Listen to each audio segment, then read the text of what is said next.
All right, we're going inside the first flexibility session in the ATG Essentials program. We warm up for that with ROKP, 200 yards.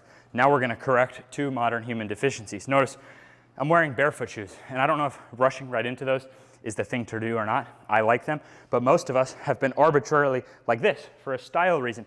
Nike Airs were made for style, not because it was actually the best thing for our foot. So we can correct that. Here's a Mr. Infinity slant board. It helps because I have an adjustable nature, meaning if you can't get your shin at least to vertical, we want to be here. See how this puts my weight into the stretch? If you can't get to that position, you just lower the angle.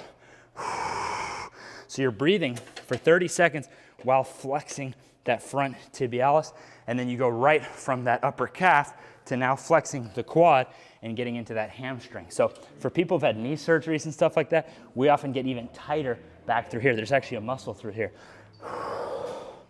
So this is going to be a super simple step 1, and in this session, we're doing 30 seconds on the calf, 30 seconds on the hamstring, and then we're doing 3 rounds paired.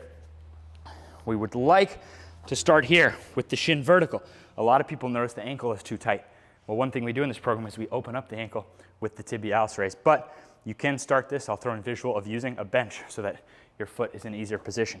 Now from here, you can gradually go from the floor to your thigh, to here, to then hands on the hips, trying to squeeze the glute. So I'm only gonna reach back as far as I can actually keep that glute squeezed. 30 seconds here, and then 30 seconds here, lunging, not touching anything, making sure this is in a straight line.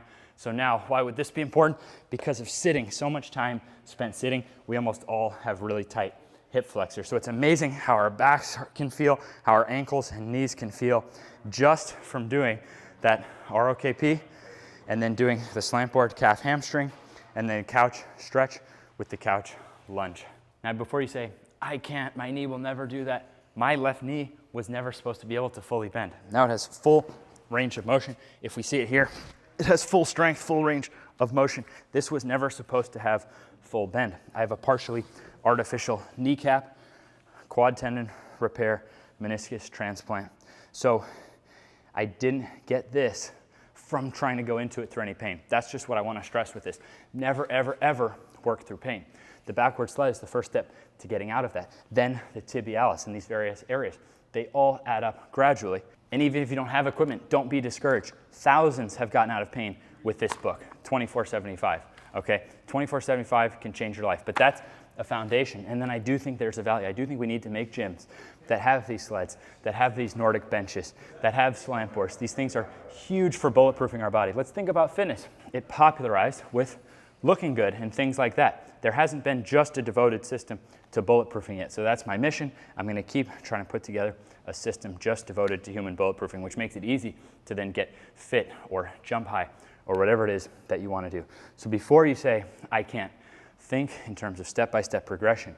These tissues can actually change. You may just need extra room for that knee to move, but don't have those limiting beliefs. All of our potential is much greater than we're being told.